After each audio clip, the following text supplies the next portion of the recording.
Demonstrasi kontekstual untuk memberikan gambaran yang kontekstual tentang pendidikan yang berpihak kepada peserta didik dan memerdekakan peserta didik dalam pendidikan abad ke-21. Pada penerapannya bisa menggunakan konsep pembelajaran berbasis proyek atau Project Based Learning atau juga disingkat PBL. PBL adalah model pembelajaran yang berpusat pada peserta didik atau student center untuk melakukan suatu investigasi yang mendalam terhadap suatu topik. Konsep ini memungkinkan peserta didik untuk terlibat secara aktif dalam proses pembelajaran yang menekankan pada penerapan pengetahuan dan keterampilan dalam konteks nyata. Pada penerapannya, PBL melalui beberapa tahapan proses. Pertama, pada awal semester, guru mengenalkan proyek yang akan dilakukan peserta didik. Proyek ini dirancang sedemikian rupa sehingga relevan dengan kehidupan peserta didik serta masalah nyata yang terjadi di masyarakat. Misalnya, proyek tentang pengembangan solusi ramah lingkungan untuk mengurangi pencemaran plastik. Pada proses penerapannya, Project Based Learning atau PBL memiliki 5 tahapan penting. Yang pertama, mengorientasikan siswa terhadap masalah.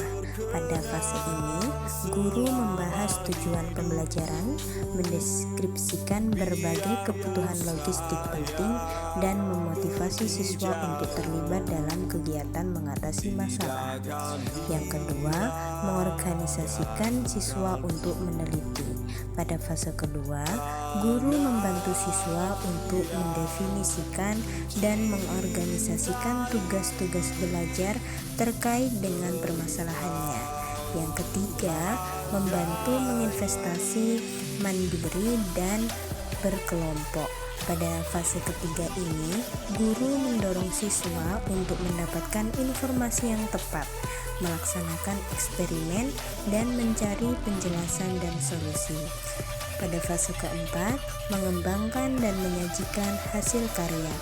Pada fase ini, guru membantu siswa dalam merencanakan dan menyiapkan artefak-artefak yang tepat, seperti laporan, rekaman video, dan model-model yang membantu mereka untuk menyampaikannya kepada orang lain. Dan yang terakhir, fase kelima, menganalisis dan mengevaluasi proses pemecahan masalah. Pada fase ini, guru membantu siswa untuk melakukan refleksi terhadap investigasinya atau penyelidikannya dan proses-proses yang mereka gunakan.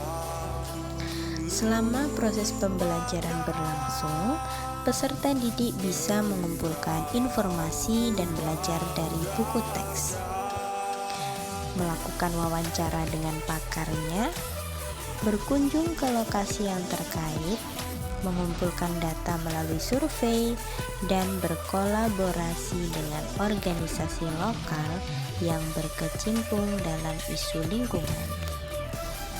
Selama proses pembelajaran berlangsung, peran guru juga sangat dibutuhkan. Yang pertama, guru sebagai fasilitator yang membimbing peserta didik dalam proses belajar mereka. Yang kedua, mengarahkan mereka ke sumber-sumber yang tepat. Dan yang ketiga, memberikan masukan yang konstruktif untuk pengembangan proyek mereka.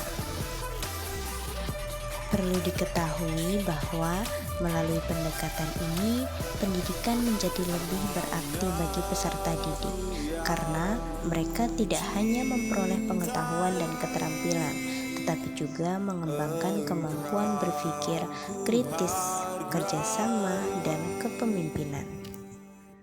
Peserta didik belajar untuk bertanggung jawab terhadap lingkungan dan masyarakat mereka, Demonstrasi kontekstual semacam ini menunjukkan bagaimana pendidikan yang berpihak pada peserta didik dan memerdekakan mereka bisa terwujud, di mana pembelajaran tidak terbatas dalam 4 dinding kelas, tetapi meluas dalam bentuk kehidupan nyata, mempersiapkan mereka untuk menjadi warga negara global yang tangguh dan peduli di abad ke-21.